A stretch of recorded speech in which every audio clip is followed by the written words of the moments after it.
Assuming he beats Stipe on Saturday, Jon Jones says he'd be willing to vacate the heavyweight title and not fight Tom Aspinall and take on Alex Pereira for a BMF title. Pereira had a response to that. Shama, my brother, let's make them wait. I think if you're the UFC champ refusing to fight any contender, then the UFC has the right to implement an interim title immediately, because right now a lot of champions are ducking the clear #1 contenders. He's talking about Jon Jones, he's talking about Merab Dvalishvili, and he's also talking about Alex Pereira. I think he's making the argument that Pereira didn't take a short notice fight with Magomed Ankalaev at UFC 310. Pereira's been traveling the world doing a bunch of appearances. His coach mentioned that was the reason why they didn't take the fight. They wanted to fulfill all those obligations. Pereira in the past few days has gone from Mexico City to New York City to London and now Malta.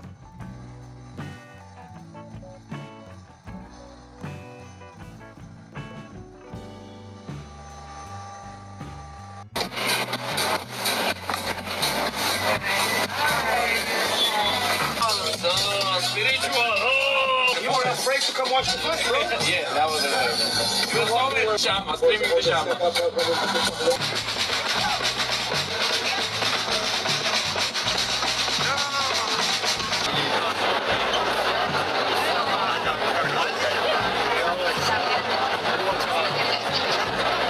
Enter Magomed Ankalaev at light heavyweight and Tom Aspinall at heavyweight. And they're not exactly thrilled about this whole super fight situation. And that's what's sparking so much debate. Fans are questioning the UFC's priorities, wondering if they're putting entertainment value above the integrity of the sport. Fans are worried that if rankings become meaningless, the whole sport loses its legitimacy. It's working.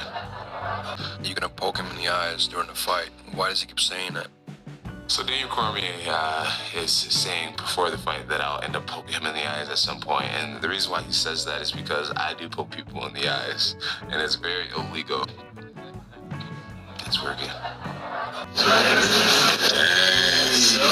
that's the family, huh? Look at us. Look how far we come, y'all. How about it? And we eating gourmet tonight. Straight off the food truck. Diarrhea. Chin down a little bit.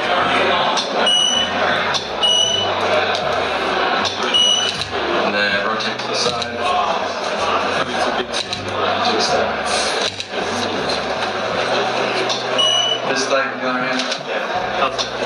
Tom Aspinall says that people shouldn't be surprised Jon Jones is ducking him because he ducked Francis Ngannou for 3 years. Aspinall also says it sounds like Jones is scared of him because Jones said he's not interested in gambling his legacy by fighting another up-and-comer.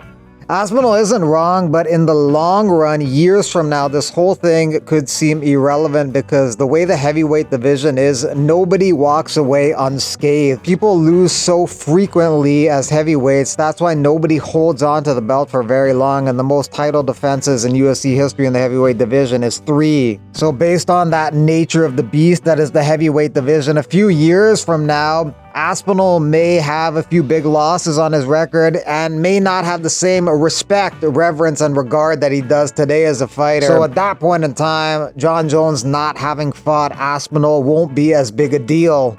It's kind of like a couple years ago, it was very important for Khabib's legacy to beat Tony Ferguson, fight Tony Ferguson and beat Tony Ferguson, but today it's a completely meaningless and irrelevant thing.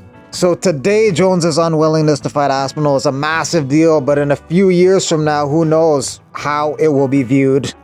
UFC is going to be using the old gloves Saturday, but for this photo shoot, Stipe uses the gold gloves.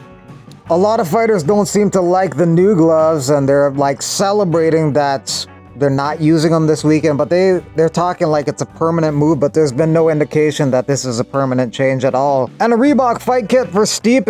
Yeah, it's kind of crazy. The last time Stipe fought, Reebok was still a sponsor for the UFC, sponsoring their fight kits. That was back in 2021 against Francis Ngannou. Now it's Venom doing the fight kits. Their deal lasts till 2029. Nathaniel Wood would like to get on the March 22nd card in London, that fight night card. He's coming off a win over Daniel Pineda. Matt Hamill is down to fight Jon Jones on Saturday if they need a replacement. 12-6 elbows are allowed now.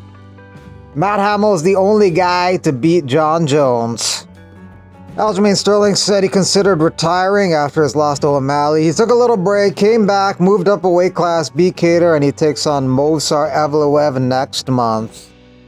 Dong Hyun Kim's been training at the UFC Apex with Kamaru Usman and Sean Strickland. Dong Hyun Kim last fought in 2017. He lost to Colby Covington. He ended up retiring.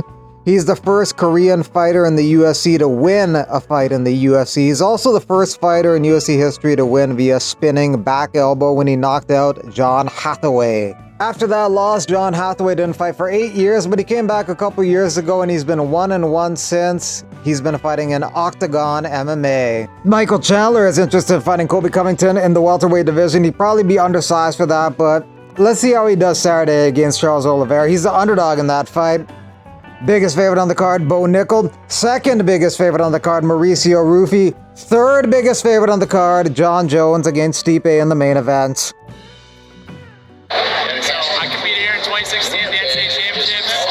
Came up a little short, so it's nice to be back in MSG, and hopefully this Saturday I'll get that one back and end the night on a good note. Friday, Jorge Masvidal's promotion, Gamebred Bareknuckle MMA is doing a show in Biloxi, Mississippi. Main event, Randy Costa versus Brandon Davis. Co-main event, Maurice Green versus Chase Sherman. Jason Knight is also on the card. Get ready for Friday night, baby. All shit's over with, now we just having fun.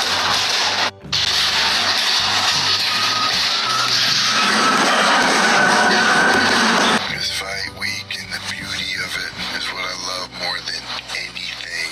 The fact that words no longer matter, action is everything. Such a blessing to know that a lie cannot save a man. Action is everything in there. Tune in. Let's go. Abu Azaitar's brother, Ataman Azaitar, is fighting next month. Abu Azaitar was supposed to fight in June, but he pulled out of his fight with Dennis Tallulan. Allahu Akbar! Oh my God! Allahu Akbar wal izzatu lillah! Oh, takbir! Allah, Allah, Allah, Allah! Oh, Bismillah!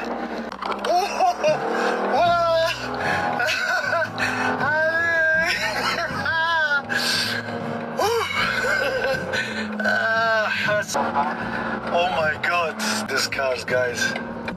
هم السيارة اللي عم بدلوه. Hey, Ahmed. Bro, this car, bro, end level. Only had to fight one nigga, got that nigga up out of there, thank God. Yeah, I had to fight some nigga in the bathroom, no homo, we slipping on semen. Niggas was jerking off in the bathroom, nigga. We got that nigga up out of there, all that shit. This is parts of the story that I don't like to tell.